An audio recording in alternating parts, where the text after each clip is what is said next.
Məsələn, mən baxıram ki, müxtəlif o provokator adamlar var ki, müxtəlif fikirlər səsləndirirlər. Sosial şəbəkələr üzərində olsun, özləri olsun. Deyirlər ki, misal üçün, bu görüş Azərbaycanın siyasi müstəqilliyinə təsir edə bilər, regionda yeni narahatçılıqlara, gərginliyə səbəb ola bilər. Siz necə fikirləşirsiniz? Rusiya ilə, Putinlə bu görüş nə vəd edir Azərbaycana indiki mərhələdə 10 aydan sonra? Yeni bir gərginliklər mi yarana bilər yenidən? Misal üçün, Ermənistanla sülhə mane ola bilərmi? Yoxsa necə? Elçin müəllim bəyə yaxşı milli maraqlar və dövlət maraqları müdafiəsi ilə bağlı fikirlər səsləndirdi. O fikirlərə dəstək olaraq söyləyeyim ki, milli xarici siyasət nəyə deyirlər? Xarici siyasət dövlətin milli maraqlarının beynəlxalq aləmdə müdafiəsi ilə bağlı yerilən siyasətə deyilir. Deməli, Azərbaycan prezidenti Cənab İlham Əliyev və Rusiya ilə münasibətlərdə, bax indiki bu danışıqlar prosesində beynəlxalq aləmdə, yəni Rusiya müstəvisində, MDB müstəvisində Azərbaycanın milli maraqlarının müdafiəsi ilə bağlı siyasət həyata keçirib. Yəni atılan bütün addımlar Azərbaycan dövlətinin milli maraqlarına ünvanlanıb və müstəqil siyasət, müstəqil. Dövlətimizin başçısının bir məşhur ifadəsi var, onu mən bir neçə dəfə söyləmişəm. Ən gözəli bilirsiniz nədir? Ən rahatı. Böyük bir dövlətin və beynəlxalq təşkilatın qanadları arasına alınırsan, o səni mühafizə eləyir, səni hifz eləyir. Amma bu dünyada deyir, havaya heç nə yoxdur. O bunun qarşılığında səni elə avantüralara sürükləyə bilər ki, millətin, dövlətin başına böyük müsibətlər gələ bilər. Ən gözəli, ən yaxşısı bu, deməli, müstəqil siyasətdir. Müstəqil. O çətindir, amma şərəflidir. Biz o siyasəti həyata keçiririk. İndi o sual verən şəxslər qətiyyən buna şübhələri olmasın ki, Azərbaycan prezidentinin bu atdığı addımlar bizim müəyyən mənada gələcəkdə problem yarada bilər və s. Bilirsiniz, mənim yadıma nə düşür? Həmin adamlar ilə vaxtilə söyləyirdilər ki, Ruslar heç bir zaman Xankəndidən, bu bizim əraziləri Azərbaycandan çıxmayacaqlar. Tərk etməyəcəklər.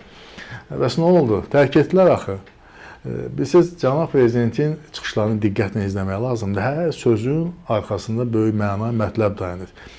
Və bir dəfə çıxışlarının birində söylədi ki, biz o zaman hərəkətə keçirik ki, iki baxımdan bizim maraqlarımız təmin edilsin. Birincisi, geosiyasi vəziyyət bizim xeyrimizə dəyişsin, bir də ki, zaman xeyrimizə işləsin. Geosiyasi vəziyyət və zaman kontekstində, uyğun gəlməyə kontekstində biz addımlarımızı atırıq. Həmin adamlar ki, var, indi müəyyən skeptik yanaşmalar var ki, Rusiya ilə münasibətlərimiz düzəlsə, sonra bizə bunu problem açar və s. Əvvəla, həmin insanlara özümü tutub söyləyirəm ki, qətiyyən narahat olmayın. Azərbaycan dövlətinin Rusiya ilə münasibətlərinin yaxşılaşması, istiləşməsi və heç bir halda Azərbaycan milli maraqlarından geri çəkilmək anlamında deyil və heç bir halda üçüncü tərəfi hədəf almayıb.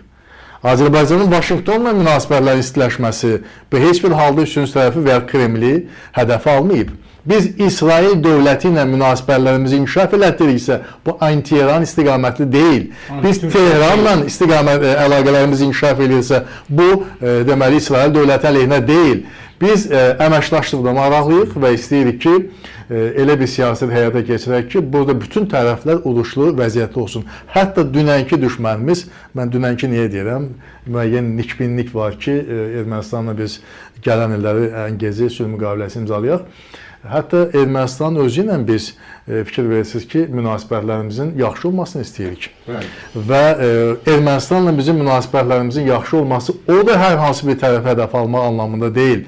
Bu bizim maraqlarımıza uyğundur. Biz Ermənistanla da bir ağ səhifədən münasibətlərimizi başlamaq istəyirik, amma Xocalı soyqırımını yaddan çıxarmamaqla, onların o hərbi cinayətlərini yaddan çıxarmamaq şərti ilə biz bu siyasəti həyata keçiririk. Ona görə də qətiyyən narahatlıq əsas yoxdur. Sadəcə bir şey bilmək lazımdır ki, bizim Rusiyada da, bax, son hadisələr də göstərdi, hörmətli Şakir müəllim o indi diaspora ilə bağlı miqrant məsələlərinə toxundu.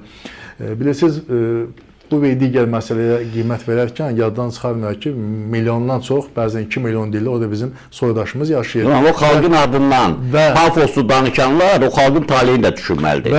Və siz təsəvvür edin ki, ən çox əziyyət çəkənlər, biz burada oturmuşuq, əziyyəti çəkməyə bilər, ən çox əziyyət çəkən bizim soydaşlarımız olur. Ona görə biz elə bir balanslı siyasət həyata keçiririk ki, həm bizim milli maraqlarımız və müstəqilliyimiz sual altına düşməsin, eyni zamanda bizim orada soydaşlarımızın da taleyi ilə bağlı məsələlər heç bir zaman təhlükə altında olmasın.